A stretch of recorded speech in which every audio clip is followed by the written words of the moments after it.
कैसे खत्म होगा कलयुग और कैसे होगा कलयुग का अंत, और कब जन्म लेंगे भगवान विष्णु अपने कल्कि अवतार में, और क्या आप जानते हैं कि कलयुग के बाद पांचवा वो कौन सा युग आएगा? तो चलिए जानते हैं इस वीडियो में। तो वीडियो को अंत तक जरूर देखें। हिंदू धर्म के पौराणिक ग्रंथ में 4 युग का जिक्र किया गया है, सतयुग, त्रेतायुग, द्वापर और कलयुग। इसमें से क्या आप जानते हैं सबसे श्रापित यानी कि सबसे खराब युग कौन सा है, और ये युग में कैसी कैसी आफत का सामना करना पड़ेगा? अगर नहीं तो आज के वीडियो में अंत तक जुड़े रहें।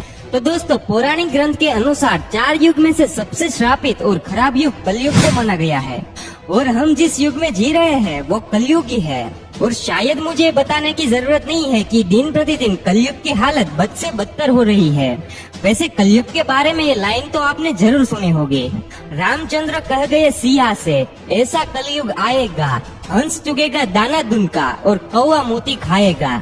दोस्तों, कौवा मोती खाएगा या नहीं ये तो आने वाला वक्त ही बताएगा, लेकिन कलयुग के बारे में ऐसा बहुत कुछ है जिसका जिक्र हमारे पुराने ग्रंथों में किया गया है, और यकीनन इसे जानने के बाद आप भी कलयुग को श्रापित युग मानने लगेंगे। दोस्तों, क्या है कलयुग की पूरी सच्चाई हम आपको बताएं उससे पहले आइए बाकी के 3 युगों के बारे में जान लिया जाए। सतयुग यानी सत्य का युग। दोस्तों, सनातन धर्म का सबसे पहला युग है सतयुग, जिसे सत्य का युग भी कहा जाता है। पुराणों में सतयुग की कालावधि 17,28,000 साल बताई है। सतयुग में प्रतीकात्मक रूप से 4 स्तंभ थे, तप, सत्य, शुद्धि और दया। आप इन्हें धर्म के 4 पैर भी कह सकते हैं। इस समय इंसानों की लंबाई 32 फीट हुआ करती थी, यानी जरा सोच के देखिए कि उस समय का इंसान लगभग 21 हाथ जितना लंबा होता था। सतयुग में इंसानों की आयु भी काफी ज्यादा हुआ करती थी। उस समय का इंसान 10,000 वर्ष से 1,00,000 वर्ष तक जीवित रहता था। सतयुग में धरती पर पाप की मात्रा शून्य होती थी, यानी पाप क्या है वो सतयुग के लोगों को पता तक नहीं था। उस समय के लोगों में पुण्य सबसे अधिक हुआ करता था, यानी कि सतयुग में जितने भी लोग थे सब के सब पुण्यात्मक थे। राजा हरिश्चंद्र की कहानी तो आप सबने सुनी ही होगी, जो अपने पूरे जीवन काल में सदा सत्य के मार्ग पर ही चले थे। यहाँ तक कि सत्य के लिए उन्होंने अपना और अपने परिवार का बलिदान भी दे दिया था। राजा हरिश्चंद्र भी सतयुग के समय ही हुए थे। त्रेता युग या फिर रजत युग। दोस्तों, सनातन धर्म का दूसरा युग त्रेता युग को कहा जाता है। इस युग की कालावधि 12,96,000 थी। इस युग को रजत युग और बहुत से लोग सिल्वर एज के नाम से भी जानते हैं। इस युग में धर्म के सिर्फ 3 स्तंभ ही थे, सत्य, शुद्धि और दया। दरअसल धर्म का चौथा स्तंभ तप सत्य के अंत में ही घट गया था। त्रेता युग में मनुष्य की लंबाई 21 फीट होती थी, यानी कि लगभग 14 हाथ के बराबर, और आयु लगभग 10,000 वर्ष थी। त्रेता युग तक समाज वर्णों में विभक्त हो गया था। समाज में ब्राह्मण, क्षत्रिय, वैश्य और शूद्र वर्ण अस्तित्व में आ चुके थे। इस युग में लोग अपने कर्तव्य का पालन तो करते थे, लेकिन उनके अंदर लालच और ईर्ष्या की भावना ने घर कर लिया था। इसीलिए त्रेता युग में पाप की मात्रा बढ़कर 25% हो गई थी, और पुण्य की मात्रा घटकर 75% ही रह गई थी। जहाँ इस युग में भगवान विष्णु अपने वामन और राम अवतार में अवतरित हुए थे, तो वही इस युग में बाली और रावण जैसे महान राक्षस भी हुए। बाली, जिन्होंने भगवान वामन को पूरी धरती दान में दे दी थी, तो वही रावण जिसने माता सीता का अपहरण करने के बाद भी उन्हें छुआ तक नहीं। द्वापर युग। दोस्तों, सनातन धर्म का तीसरा युग द्वापर युग को माना जाता है। इस युग की कालावधि 8,64,000 थी। धर्म का तीसरा स्तंभ शुद्धि त्रेता युग के अंत में ही समाप्त हो गया था। इसीलिए इस युग में धर्म के केवल 2 स्तंभ ही बचे थे, और वो थे सत्य और दया। इस युग में इंसान की लंबाई घटकर 11 फीट रह गई थी, यानी लगभग 7 हाथ जितनी, और उम्र घटकर 1,000 वर्ष रह गई थी। इस युग के लोगों को अपने कर्तव्य का ध्यान नहीं था। लोगों के अंदर काम, क्रोध, लोभ जैसी भावनाएं जन्म ले चुकी थी। इस वजह से इस युग में पाप की मात्रा बढ़कर 50% और पुण्य की मात्रा घटकर 50% हो गई थी। यानी इस युग में आधे मनुष्य पापी और आधे पुण्यात्मक थे। हालांकि द्वापर युग में ही इतिहास का सबसे बड़ा महायुद्ध महाभारत हुआ था, जिसमें एक स्त्री को भरे समाज में लज्जित किया गया था। धर्म को बढ़ता देखकर इस युग में भगवान विष्णु अपने श्री कृष्ण अवतार में अवतरित हुए थे, और धर्म की स्थापना के लिए महाभारत के महायुद्ध में पांडवों का साथ दिया था।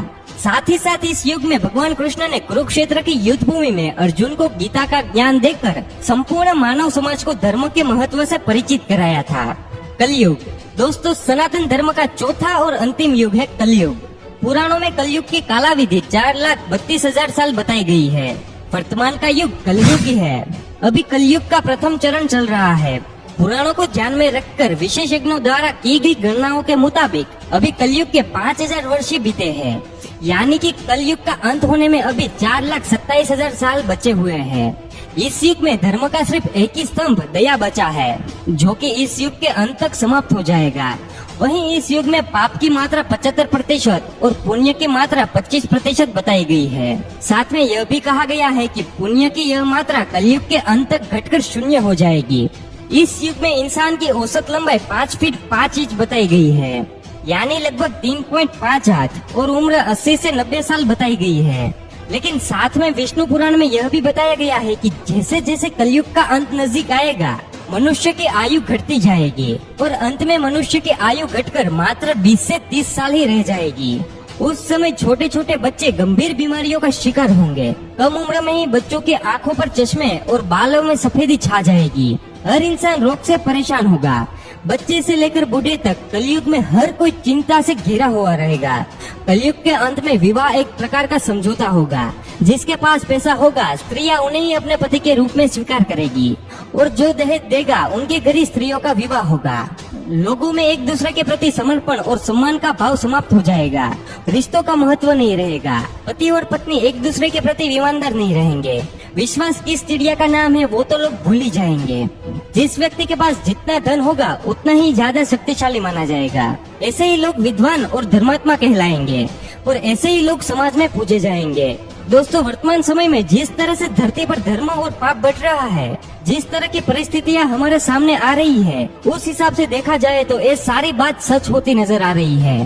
धर्म ग्रंथों के मुताबिक कलयुग के अंत में धरती के एक हिस्से में जहां लोग बाढ़ से तबाह हो रहे होंगे, तो वही दूसरे हिस्से में लोगों को सूखे के प्रकोप का सामना करना पड़ेगा।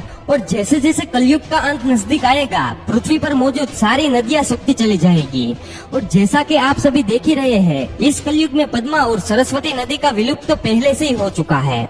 अब एकमात्र सिर्फ गंगा बची है। ये भी कलयुग के अंत तक विलुप्त हो जाएगी, जिसके बाद पानी की कमी की वजह से धरती फटने लगेगी। और एक समय ऐसा भी आएगा कि जब लोग पानी की एक एक बूंद के लिए तरस कर अपने प्राण भी त्याग लेंगे। उस समय धरती पर चारों ओर सिर्फ अधर्म का बोलबाला होगा। लोगों के हृदय से दया भाव समाप्त हो गया होगा। लोग सिर्फ अपने बारे में ही सोचेंगे और खाने के एक एक दाने के लिए अपनों का खून बहाने से भी नहीं कतराएंगे। कलयुग में पाप की सीमा पार हो जाएगी। लोगों के हृदय में धर्म का स्थान अधर्म लेगा। तब धरती पर दुष्टों का संहार करने के लिए भगवान विष्णु अपने कल्कि अवतार में अवतरित होंगे। भगवान विष्णु का ये कल्कि अवतार 64 कलाओं से युक्त होगा। उस वक्त वे सफेद घोड़े पर सवार होकर संसार से पापियों का विनाश करेंगे। उनके एक हाथ में तलवार होगी तो वहीं दूसरे हाथ में तीर कमान होगा। धर्म ग्रंथों के मुताबिक जिस तरह से त्रेता युग में भगवान श्री कृष्ण के वैकुंठ लौट जाने के बाद द्वापर युग की शुरुआत हुई थी, ऐसा माना जाता है कि जब कलयुग में भगवान कल्कि पापियों का संहार करके वैकुंठ लौटेंगे, तब धरती पर भयंकर प्रलय आएगा, जीवन समाप्त हो जाएगा। तब एक बार फिर से एक नए युग की शुरुआत होगी, जो कि सतयुग होगा। दोस्तों, ये थी कलयुग की असली सच्चाई। क्या आपको इसके बारे में पहले से ही पता था? अपना जवाब हमें कमेंट्स में जरूर बताएं। और वीडियो अच्छा लगा हो तो वीडियो को लाइक करिएगा और जितना हो सके उतना वीडियो को शेयर करिए।